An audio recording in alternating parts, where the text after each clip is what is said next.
Bonjour à tous, ici Catherine de Maman Pieuvre pour un autre épisode de Café entre mamans. Aujourd'hui, j'ai le plaisir de m'entretenir avec Geneviève Tremblay-Anger, fondatrice de l'entreprise québécoise La Petite Trousse, mais avant tout, maman paramédic. Donc, Geneviève, salut, puis merci d'être avec nous aujourd'hui. Allô, merci de me recevoir, Catherine. Je suis bien contente de pouvoir parler avec vous. Pareillement, on est très choyés de t'avoir. Donc, premièrement, j'aimerais ça que tu nous partages dans le fond ton parcours, puis comprendre ce qui t'a mené à fonder La Petite Trousse. Ouais, en fait, pour moi, le secourisme, le premier soin, ça a toujours été une passion. Et en 2010, dans le fond, j'ai fait une formation, un AEC en technique de soins préhospitaliers d'urgence. Tout de suite après ma formation, j'ai commencé ma carrière de paramédic à Saint-Hyacinthe et c'était vraiment merveilleux, des super belles années, jusqu'au jour où je suis tombée enceinte de mon premier fils, Elliot. Puis, j'ai réalisé à mon retour de congé de maternité, finalement, que la réalité de maman, c'est une réalité tout autre, en fait, Mhm. qu'une réalité de femme sans enfant. Je me disais, est-ce que Mhm. les autres mamans qui ont les mêmes inquiétudes que moi vont savoir réagir, eux, s'il arrive un incident malheureux, dans le fond, une urgence vitale, si leur enfant vit une urgence vitale finalement. Puis, pendant mon deuxième congé de maternité, c'est là que j'ai décidé de fonder La Petite Trousse. Je voulais aider les mamans, les parents qui, comme moi, avaient des inquiétudes, tu sais, à savoir si mon Mhm. enfant s'étouffe, est-ce que je vais savoir le désobstruer? Si mon enfant se noie, est-ce que je vais savoir faire les manœuvres de réanimation sur lui? Donc, La Petite Trousse, c'est vraiment pour ça, en fait. C'est pour pousser un peu plus loin mon rôle de maman paramédic, finalement, là. Wow, c'est super. Mais tu parles d'inquiétude, puis justement, je pense que l'inquiétude, ça vient avec, même à partir du moment où ce que tu vois la petite ligne sur le test de grossesse, là, l'inquiétude, je pense que c'est un point qu'on partage toutes les mamans, puis Ouais, c'est encore pire quand on les a dans nos bras à l'hôpital, hein. Ça ouais. part, puis je pense que c'est pour toute la vie. On est dans l'inconnu, dans l'inconnu. Tu sais, quand on sait, quand on connaît quelque chose, c'est déjà moins pire, mais là, quand on devient maman pour la première fois, surtout de jumeaux, là, j'imagine que l'inquiétude est doublement présente. Oui, c'est deux fois plus de chances qu'il arrive quelque chose. Fait que dans le fond, aujourd'hui, ben, pour s'assurer que c'est le plus sécuritaire possible, on va faire un bref survol avec toi des accidents les plus fréquents qui arrivent chez les bébés et les jeunes enfants. Et puis, toi, en tant qu'experte, dans le fond, tu vas nous partager des bonnes pratiques aussi à mettre à la maison, à mettre en place à la maison. Parfait. C'est bon, ça. Donc, on va y aller avec le premier point qu'on va parler aujourd'hui brièvement, c'est l'étouffement. Donc, Oui. qu'est-ce que tu peux nous parler par rapport à ce point-là? Dans le cas de l'étouffement, ben c'est sûr que c'est au niveau de l'alimentation principalement que les parents commencent à développer de l'anxiété. Quand on intègre les aliments, ben c'est là qu'on réalise que le risque d'étouffement est plus élevé. Que peu importe la méthode qu'on va utiliser pour l'intégration des aliments, c'est de savoir bien présenter les aliments et de donner les bonnes choses, en fait. T'sais. C'est certain que donner une carotte crue à un enfant qui a 2 dents, ça peut être risqué parce qu'il va être capable de décrocher un morceau. C'est trop dur pour lui de le mastiquer. Même chose pour exemple, le pain frais. On demande toujours de le retirer avant de le présenter à un enfant pour éviter que ça colle à son palais. Donc, à ce niveau-là, c'est de s'informer, à savoir quelle méthode on va utiliser pour l'alimentation de notre enfant, puis d'avoir une bonne pratique. Par la suite, c'est sûr qu'on peut pas éviter tout, là. T'sais, on peut pas éviter tous les étouffements, même si on a la meilleure volonté du monde. Euh, Ça peut quand même arriver. Donc, c'est de vraiment connaître les manœuvres de désobstruction. C'est vraiment la base. C'est sûr que je vais prêcher pour ma paroisse. C'est ça ça se dit, hein? Mhm, mhm. Exact. De connaître les bons gestes, ça fait réellement une différence si on doit intervenir si notre enfant est obstrué. Parce que non seulement on va pas céder à la panique, donc si si on ne sait pas quoi faire, c'est certain qu'on risque de tourner en rond ou de ne pas être en contrôle du tout de la situation versus si on sent confiance de nos moyens. Donc, aussi, ça va être au niveau de la prévention, là, si on a un enfant plus âgé, puis qu'il y a des petits jouets, exemple des Legos, puis on a un bébé qui commence à ramper, d'essayer d'éviter de laisser traîner les petits objets qui pourraient se trouver dans ses voies respiratoires facilement. Des fois, c'est pas un réflexe qu'on a quand c'est notre premier enfant ou nos premiers enfants de se ramasser, de ne pas laisser traîner sur, par exemple, la table du salon.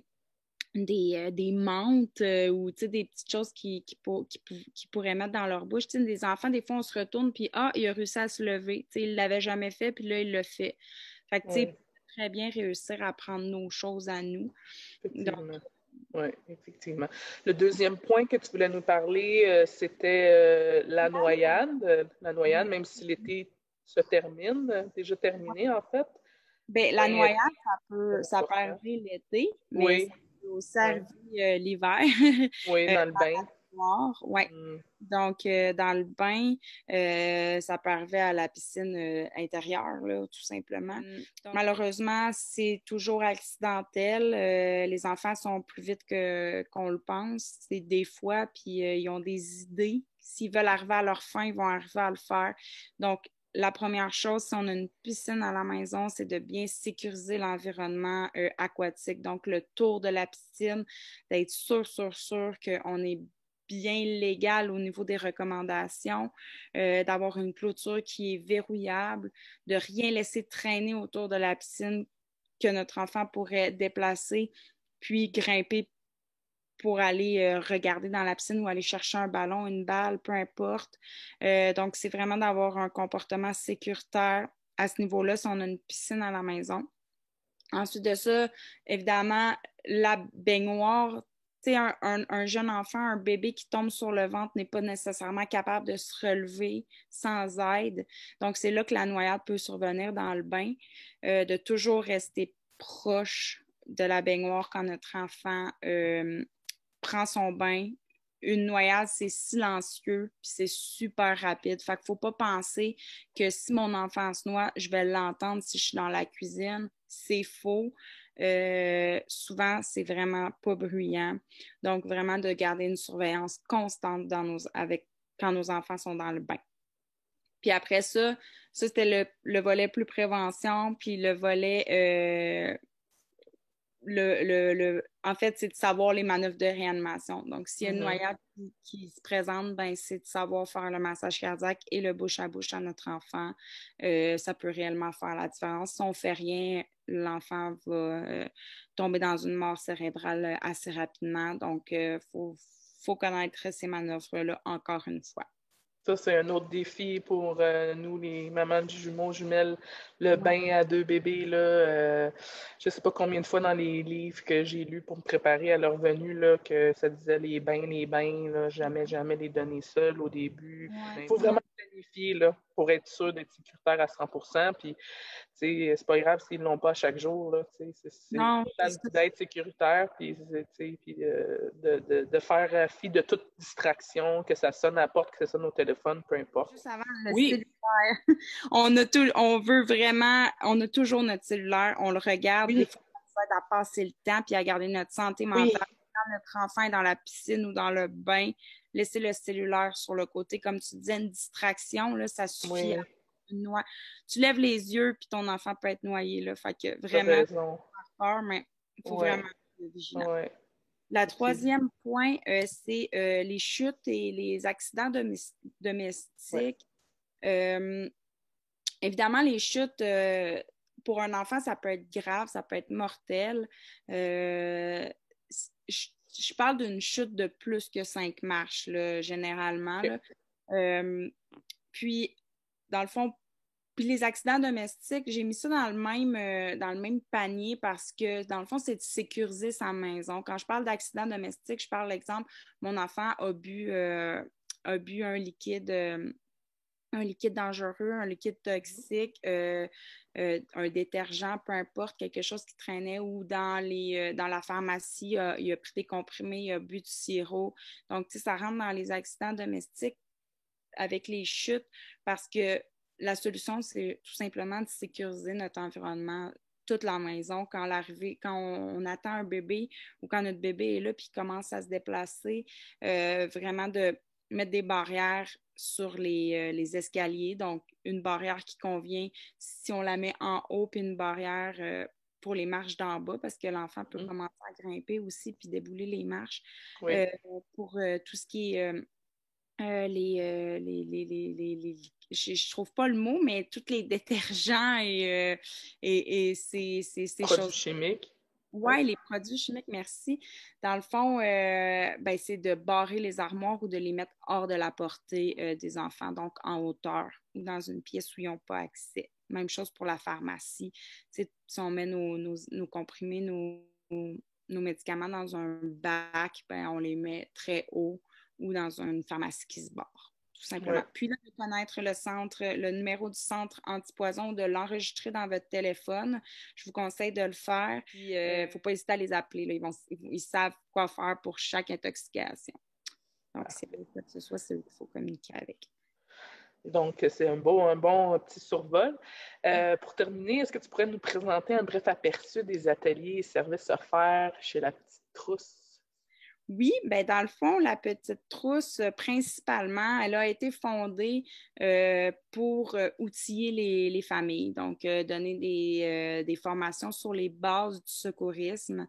J'essaie d'axer tous les ateliers sur la pédiatrie. Souvent, on a le temps de survoler tous les groupes d'âge, mais principalement sur la pédiatrie. La Petite Trousse, c'est des ateliers à domicile, c'est des ateliers dans des centres familiaux, puis c'est des ateliers en ligne. Donc, quand je parle d'atelier, c'est parce que la majorité des formations, c'est 2 heures et moins. Donc, c'est vraiment axé sur les bases. On veut que ce soit rapide, simple puis efficace. Le mot d'ordre, c'est accessibilité. Donc, réellement, vous pouvez faire une formation maintenant n'importe quand à votre rythme si vous choisissez la formule en ligne. Puis je vous conseille réellement d'en suivre une si vous êtes parent. Pas nécessairement avec moi, vous pouvez trouver n'importe quel formateur près de chez vous qui peut vous donner une formation. Mais la Petite Trousse, c'est quand même adapté à la vie familiale. C'est aussi maintenant une boutique en ligne, fait que j'ai des objets, des accessoires en lien avec le premier soin, trousse de premier soin, diachylon, ludique pour les enfants, des petits sacs chaud-froid pour les coliques ou les blessures, par exemple, ton enfant se cogne à la tête. Fait que c'est vraiment un paquet de trucs, de tout dans le fond pour que les enfants puissent s'épanouir de façon sécuritaire dans leur environnement familial. Donc, je ne sais pas si je réponds à ta question. Oui, c'est super. Oui, c'est okay. super. C'est tellement important, là, si je peux me permettre, là, même de le faire enceinte, là, surtout quand Ouais. on en a 2 après ça, là, les premiers mois, là, c'est pas des farces quand on dit que c'est difficile d'aller prendre une douche parce que tu hésites entre soit manger de collation, aller dormir 5 minutes, prendre ta douche. C'est sûr que ces moments-là sont intenses, puis après ça va mieux, mais